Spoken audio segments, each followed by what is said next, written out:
is here to curry favor with curry flavor in today's Daily Dish. Okay, here's a look at what you'll need for his green curry chicken recipe. It looks incredible. Randy, I can't wait to make this dish. I got to give a shout out to Marilee, our show writer, who keeps coming up with cute ways to write things for this show. Like, I love to read her words, and I love to see your recipes. So how do we start? You know, Tracy, every good curry kind of starts the same. We got to start with garlic, we got to start with ginger and some chilies. And I know that people can be concerned and kind of a little intimidated by curries at home, but just go buy those pastes. I bought the green curry paste, and I like the green curry a little bit more than the red because it's softer, Tracy. It's a little bit less spicy. What kind of curry do you like, Trace? I like all the curries, and you know I'm going to say the spicier the better, but I keep forgetting spice is not necessarily your thing. So you want flavor, you don't necessarily need heat, right? Correct. That's why I'm a little softer than you, Tracy. That's all. That's why I like the green one. And then basically what I do is I fortify myself. So I've got a stick of lemongrass here. And we see this at the grocery stores, and people are like, I don't know what that's all about. Basically, this is a really cool ingredient that's just going to add some citrus notes to it. And you want to leave it kind of big, just kind of bang it up to get all those aromatic oils out. And then into the pot it goes. So if you take a look over here, I've kind of got everything just kind of browning off. And you can see that the garlic's going, the curry paste is going. So now what we're going to do is start building the flavors and balancing the flavors. So it's time to deglaze because everything's a little bit crusty on the bottom, which is what we're looking for. So a little bit of lime juice. When I say a little bit, we want to use 2 in there. So we get the lime juice in. That's going to be our sharpness. And this is my favorite ingredient, Tracy, and this is why I like the green curry. Do you know what that is right there? Is that coconut milk? That is coconut milk. You gotta have the coconut milk because this is something that you can actually do at home instead of calling and getting takeout.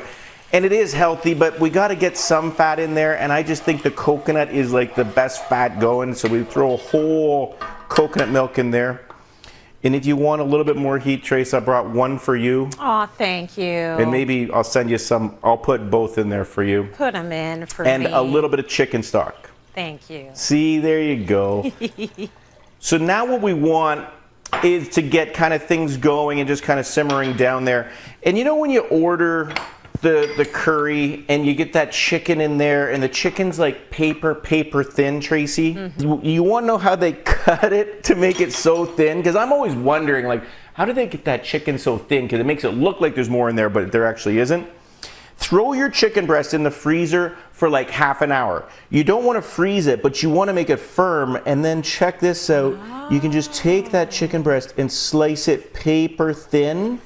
Because this curry is actually a really quick curry to make at home as well. Mm-hmm. You know, and if you're using the chicken breast, it's a little bit healthier for you.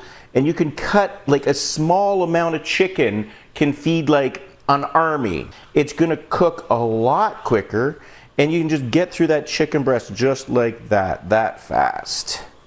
What do you think of that? That is a very good hack there. So I never now, thought of that. That's excellent. Put it in the freezer so that it's got a little bit of toughness to it and you can slice through it. So now you can see our curry is just starting to come up. So this, at this point, is super easy. Normally at home I'd let this cook out for 10 minutes, but for the love of TV, what we're gonna do is we're just gonna cook the chicken really quickly. We're gonna put it down like this. And then what we're gonna do is we're gonna talk about vegetables, and our heartier vegetables are gonna go in right on top of the chicken. So we've got some sliced carrots, orange and yellow in there. We've got some Chinese broccoli with the stems and the leaves, which is kind of cool. And what we want to do is kind of like build it up there. We've got some red peppers, right? And you can see that it's not sticking in the broth.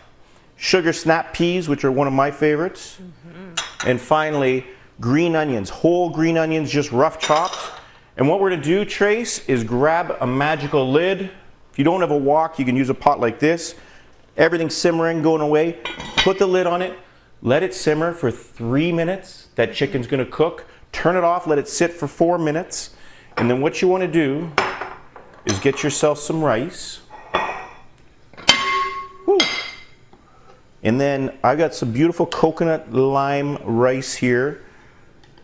You're just gonna put a little of that on the bottom. There it is. This is glorious green curry, all stirred up. You can see the chicken chunks coming off of there. like that, and we're just gonna plate that up. Oh my stuff. Look, oh, the greens aren't overcooked because you just kind of steam them out a little bit. Put all the sauce on. I put so much sauce in there that my rice just disappears and floats around like it's a soup. Others want it a little bit tighter. They want their rice kind of as an island. I don't. I want my island flooded with sauce. But there you have it, a quick, simple takeout meal you can make at home. Very healthy and delicious.